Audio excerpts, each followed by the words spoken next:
Perkenalkan, nama saya Erikson Siombing, unit kerja UPT SMP 010 Parsingguran, Kecamatan Polung, Kabupaten Humbang, Hasundutan. Nama LPTK, Institut Agama Kristen Negeri Tarutung. Materi yang akan saya sampaikan adalah Aku dan Pelayananku. Materi ajar kelas 8 SMP sederajat. Terima kasih. Selamat siang. Selamat siang, Pak. Apa kabarnya hari ini? Luar biasa. Saya sehat, saya sukses, saya bahagia. Terima kasih, Pak. Baik, untuk mengawali kegiatan kita hari ini, pembelajaran kita, kami undang anak didik kami untuk membawakan kebaktian kita. Silakan. Jika jiwaku berdoa kepadamu Tuhanku, ajar aku terima saja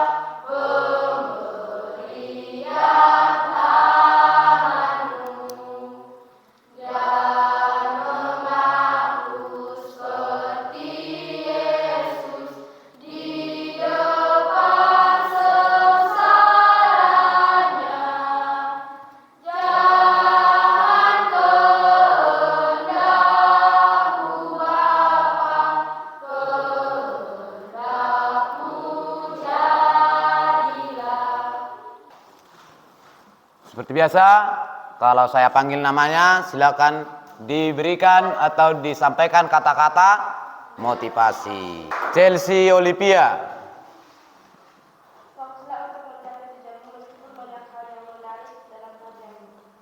Oke, baik.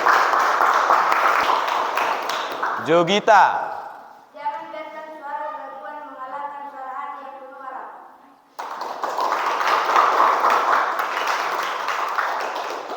Maisara. Apabila kamu mampu melakukannya, maka kamu juga harus mampu menghentikannya. Bagus. Silakan dikumpulkan buku ibadahnya.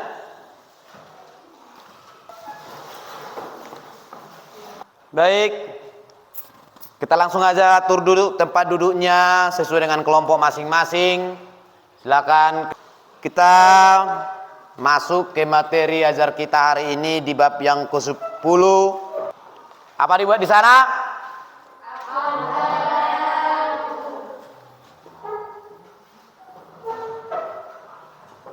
Aku dan pelayananku.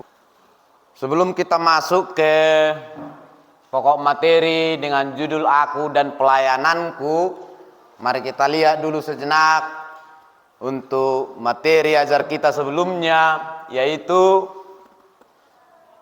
nilai-nilai Kristian. Nah, yang mana yang mau kita lihat di situ adalah orang-orang yang hidup dalam nilai-nilai Kristiani menurut Galatia 5 ayat 22 sampai 23 yang kita sering sebut dengan apa? Buah-buah roh. Maka di situ kita diharapkan menjadi orang Kristen yang memiliki prinsip hidup berbuah. Prinsip hidup berbuah itu ada berapa tempoh hari? Ada 4. Buah daripada iman daripada seorang Kristen yang sejati itu termasuklah yang mau kita pelajari hari ini adalah pelayanan. Jadi orang Kristen sejati yang berbuah, yang menghasilkan buah itu harus mampu menunjukkan pelayanan dalam kehidupannya. Sebelum kita masuk materi, kita lihat apa yang menjadi atau apa yang mau kita capai di dalam pembelajaran kita hari ini. Nah, seperti yang tertulis di papan tulis kita, ada 4 di situ. Coba kita baca satu persatu. Yang pertama adalah Peserta didik mampu mengetahui kondisi perkembangan pelayanan gereja masa kini. ya, terus Peserta didik mampu menyebutkan bentuk-bentuk pelayanan gereja masa kini. Jadi yang 4 hal inilah yang harus kita capai atau yang menjadi tujuan daripada pembelajaran kita di dalam materi Aku dan Pelayananku. Nah, jadi melalui pembelajaran kita ini nanti kamu harus menjadi pelayan-pelayan di gereja. Pelayanan adalah sebuah tanggung jawab. Nah, jadi materi kita nanti adalah bagaimana kita mengetahui mengerti tentang arti pelayanan, bentuk-bentuk pelayanan yang ada di gereja, dan bagaimana kita mampu berperan melayani juga di gereja. Baik. Nah, pernah dengar kata pelayanan? Pernah? Pernah dengar? Pernah dengar. Pelayanan berasal dari kata layan. Ya. Nah, aku dan pelayananku. Siapakah aku? Siapa aku? Kita sendiri dengan pelayanan kita sendiri. Pelayanan kita sendiri. Nah, baik. Tadi saya tanya, pernah mendengar kata pelayanan? Pernah. Pernah melihat pelayan? Pernah. Di mana kita pernah melihat seorang pelayan? Di restoran. Jadi kalau dia seorang pelayan, contohnya di restoran atau di hotel, kalau tamunya datang itu langsung bergegas menyambut tamu. Kira-kira apa yang mau dia pesan? Apa kebutuhannya? Nah, di mana lagi kita sering melihat pelayan atau menemukan pelayan? Di gereja. Di gereja ada pelayan. Contohnya siapa? Pendeta. Pendeta itu ternyata seorang pelayan. Tadi tugas pelayan di restoran atau di hotel apa pekerjaannya? Menyambut, memberikan bentuk. Tadi kamu katakan contoh pelayan di gereja siapa? Pendeta. Berarti seharusnya pendeta itu harus bagaimana? Harus mampu seperti pelayan di restoran. Tadi menyambut, melayani, bertanya apa yang dibutuhkan oleh yang dia layani. Disitulah nanti yang mau kita lihat. Bagaimana kondisi pelayanan di gerejamu atau kondisi pelayanan yang ada gereja di sekitar tempat tinggalmu. Nah, jadi pelayan adalah orang-orang yang mau memberikan bantuan kepada orang lain. Nah, siapakah yang layak disebut sebagai pelayan? Semua orang. Semua orang. Ya, kamu bisa jadi pelayan. Di rumah kita bisa melakukan bentuk pelayanan juga. Bisa kan? Contohnya, membantu orang tua ngapain? Mencuci piring, mencuci baju, ngapain lagi? Kalau kamu berikan satu gelas teh kepada ayah atau mamamu, apa itu? Pelayanan. Pelayanan. Memberikan sesuatu yang dibutuhkan oleh orang lain. Ya, jadi itu adalah contoh-contoh sederhana daripada bentuk pelayanan. Siapa yang layak disebut sebagai pelayan? Itu tadi pertanyaan saya. Semua orang kalian bilang. Ternyata sampai di sini sudah mulai paham kalian apa arti pelayanan itu. Langsung kalian katakan semua orang. Jadi siapakah yang layak jadi pelayan? Jawabannya adalah setiap orang yang suka memberikan bantuan kepada orang lain. Apa? Setiap orang yang suka memberikan bantuan kepada orang lain itu disebut paham? Pernah melakukan bantuan kepada orang lain? Pernah? Sudah pernah melakukan bantuan kepada orang lain?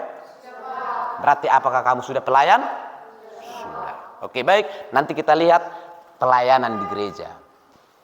Dimaknai lagunya. Nanti ada pertanyaan dari Bapak.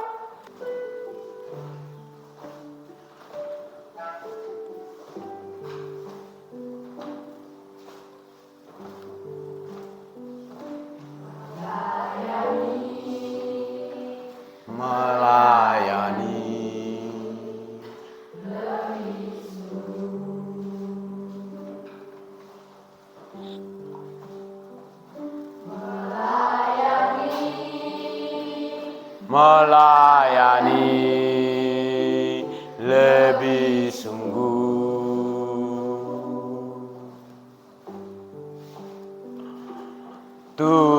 Tuhan lebih dulu melayani kepadaku,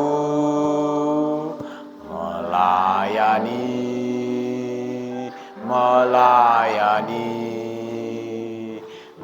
lebih sungguh. Tadi kita sudah nyanyikan bahwa ternyata ada ajakan untuk melayani lebih sungguh. Lebih sungguh artinya lebih giat, lebih rajin. Ketika kau menyanyikan lagu itu, makna apa yang bisa kamu dapatkan dari lagu tersebut? Coba siapa dulu angkat tangannya? Oke, Niko, silakan. Menurut saya makna dari lagu tersebut adalah mengingatkan bahwa pelayanan yang kita lakukan adalah sebagai respon atas pelayanan yang telah Tuhan berikan kepada kita. Wah, luar biasa. Ayo. Sebagai respon dari pelayanan yang telah Tuhan berikan kepada kita. Luar biasa sini. Nampak kali cita-citanya menjadi seorang pendeta. Langsung tahu dia. Bahwasanya pelayanan yang kita lakukan itu, ajakan untuk kita melakukan pelayanan lebih sungguh adalah sebagai respon kita atas pelayanan yang telah Tuhan berikan kepada kita. Penny? Menurut saya, menekankan pentingnya pelayanan yang tulus dan lebih dalam, didasarkan pada kasih dan pengampunan yang sudah terlebih dahulu diberikan Tuhan kepada kita. Iya. Pelayanan yang lebih tulus sebagai ucapan terima kasih kita kepada pengampunan yang telah Tuhan berikan kepada kita. Itu menurut Penny luar biasa. Ketika kita menyanyikan lagu melayani lebih sungguh, ternyata itu adalah ajakan kepada kita supaya kita lebih sungguh-sungguh mengucapkan terima kasih sebagai respon. Terima kasih kepada diri kami semuanya. Selanjutnya mari kita lihat apa itu arti pelayanan. Menurut KBBI, silakan. Menurut KBBI, pelayanan berasal dari kata layan. Melayani memiliki arti membantu, menyiapkan atau mengurus apa yang diperlukan seseorang.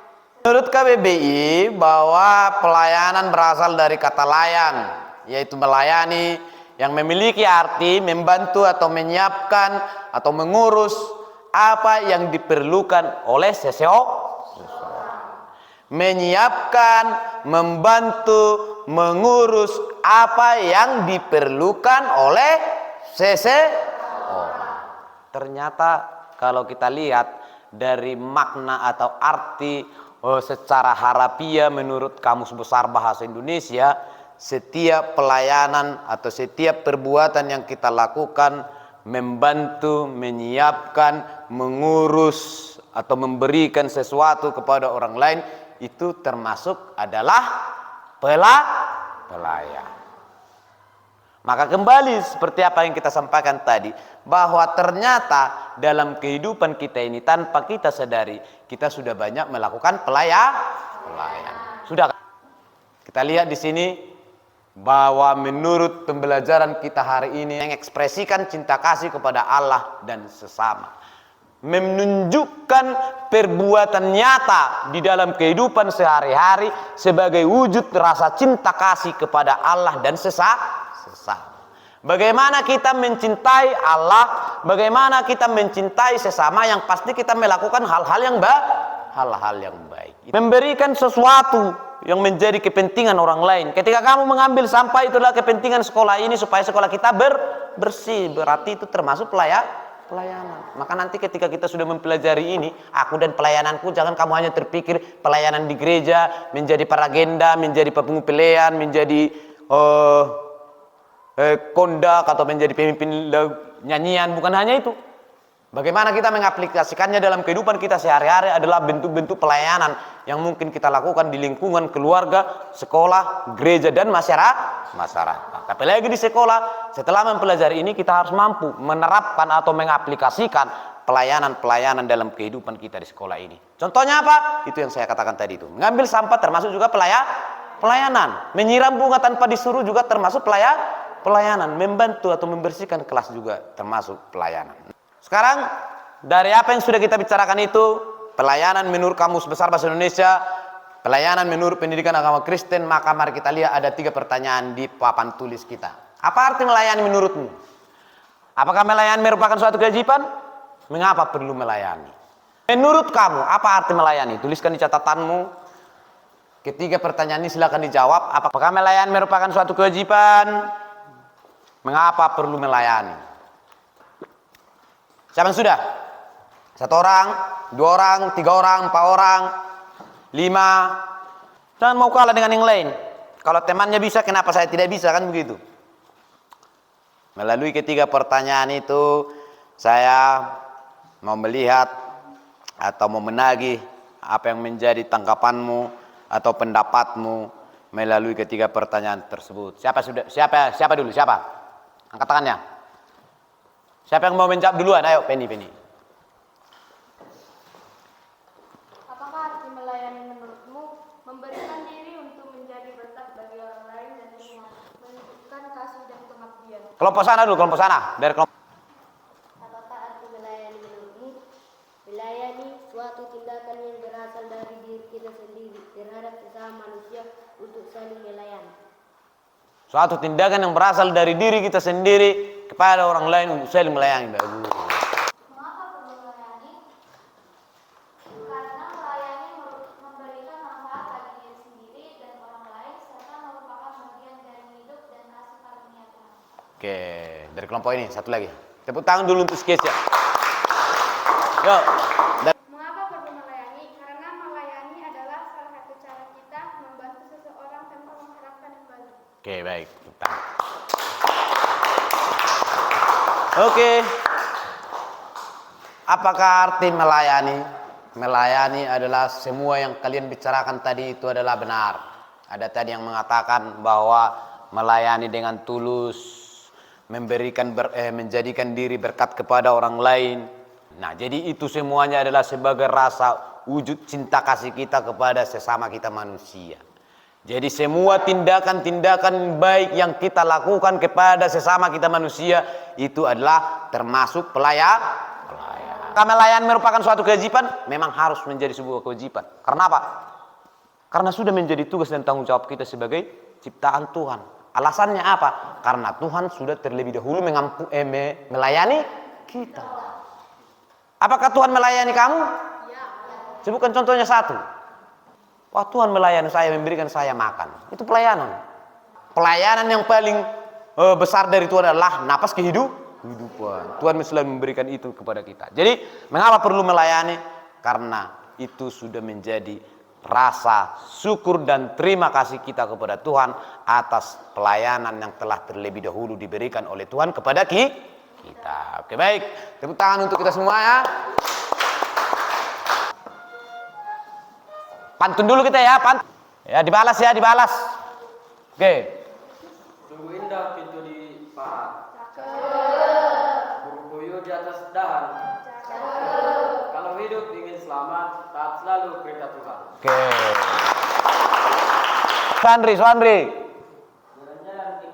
Wah, jangan nanti capek kali kau nanti jalan-jalan. Enggak ada yang lain.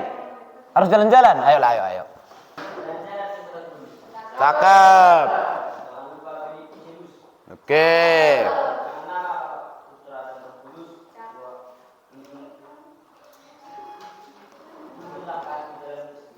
Oke.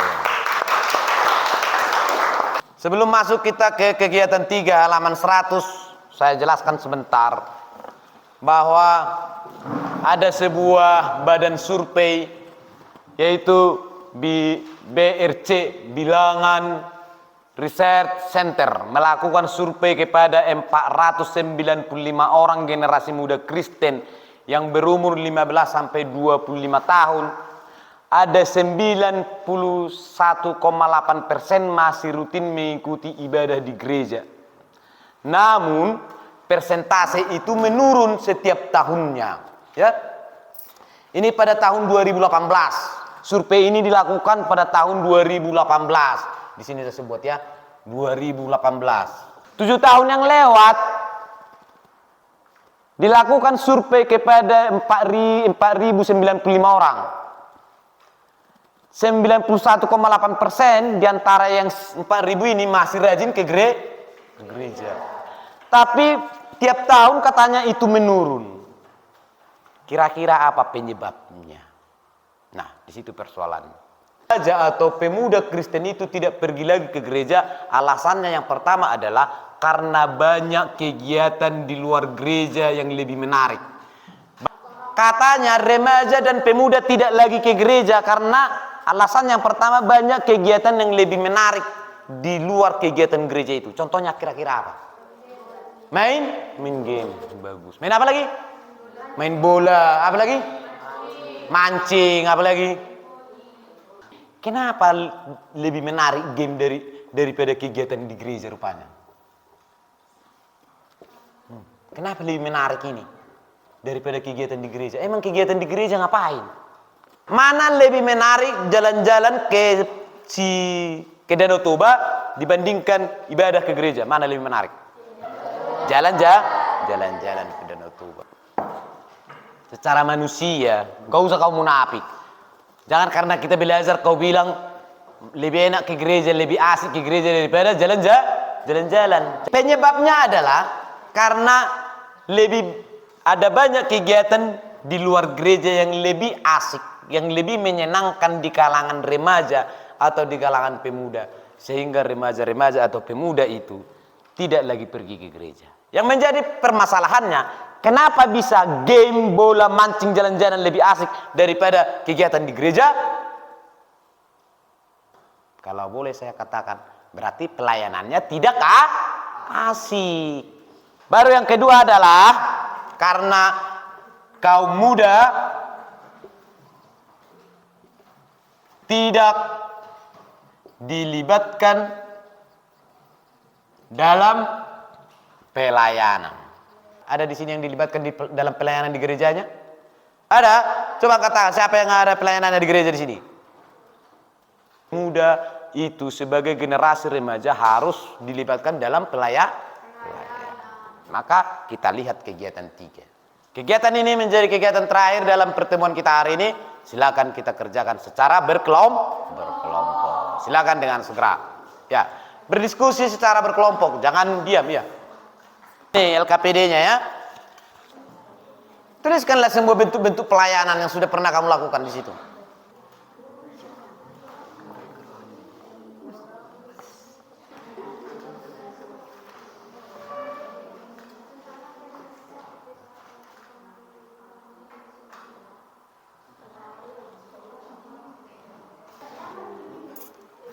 Udah.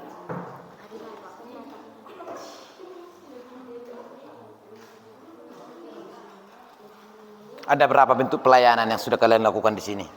Kelompok ini. Apa jawab pertanyaan?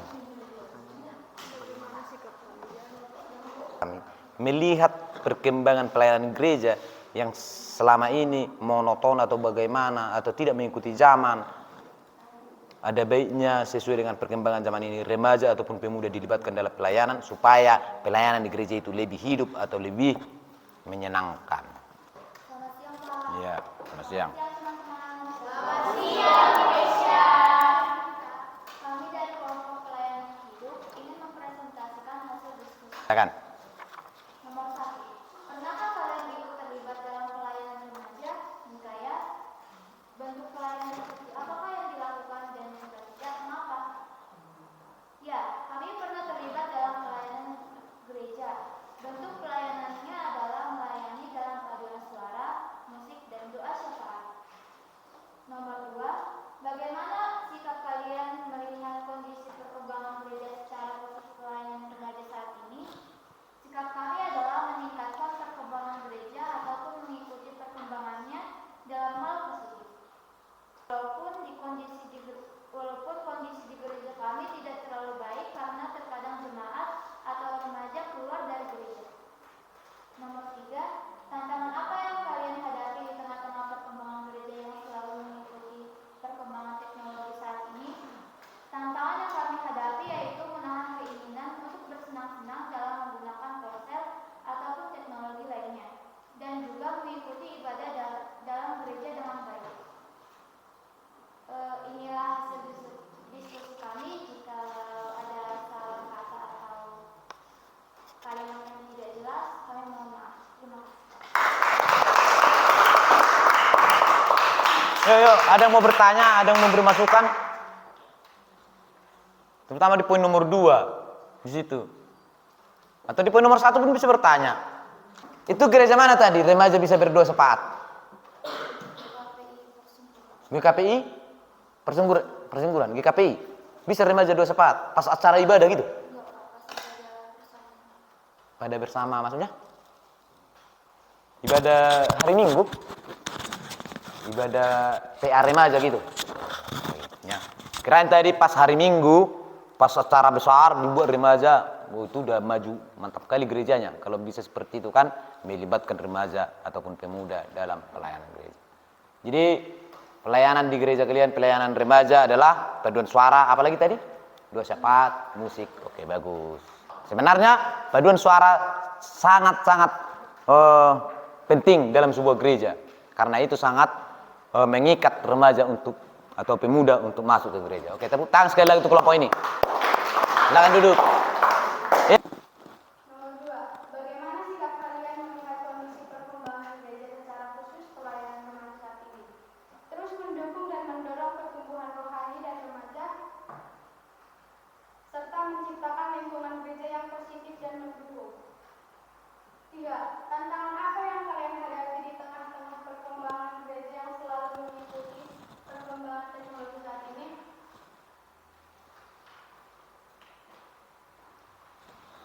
Di gereja kami kurangnya bersemangat karena pelayanan gereja kurang menarik, seperti pembacaan warta yang suaranya sangat kecil sehingga susah didengar oleh seluruh orang.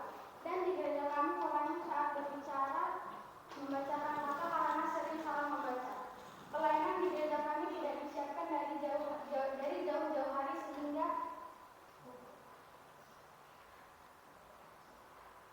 sehingga terkadang menyesal.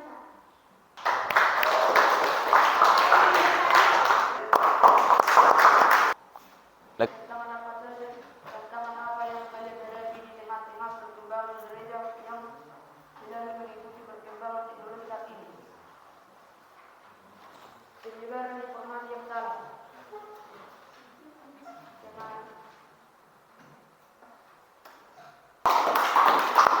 Tadi bagus jawaban orang ini. Tantangan yang dihadapi banyak sekali sekarang jemaat yang tergantung kepada teknologi. Tantangannya. Banyak juga remaja-remaja yang tergantung pada teknologi, seperti membawa handphone ke gereja dengan tidak lagi membawa buku ND. Kan begitu, tidak lagi bawa Alkitab. Itu tantangan itu loh. Ya kan? Ini udah bisa ini. Silakan maju kelompok terakhir.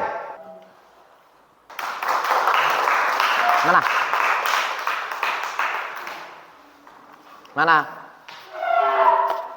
Terima kasih kepada semuanya yang sudah memberikan hati dan pikirannya tadi. Saya lihat semuanya. Apa yang sudah kita pelajari hari ini adalah bagaimana kita mengerti tentang pelayanan. Nah, dasar daripada pelayanan kita adalah Matius 28 ayat 19 sampai 20. Kita ulangi bersama-sama, 2 ya.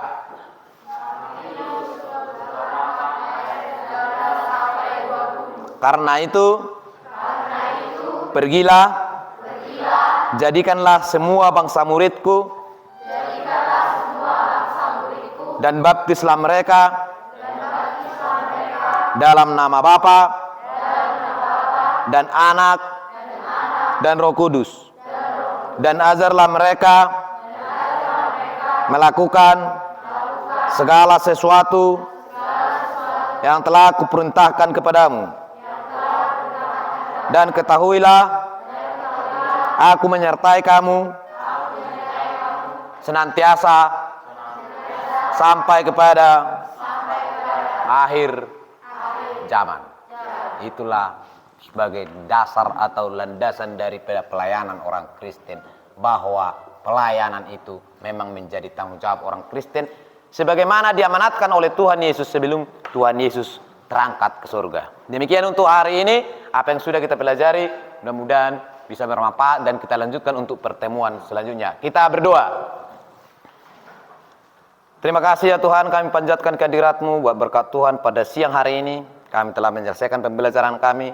Kiranya apa yang kami pelajari Tuhan bisa bermanfaat dalam kehidupan kami. Bisa kami Tuhan melakukan pelayanan dari tengah-tengah kehidupan kami, keluarga, sekolah, lingkungan, masyarakat, dan gereja.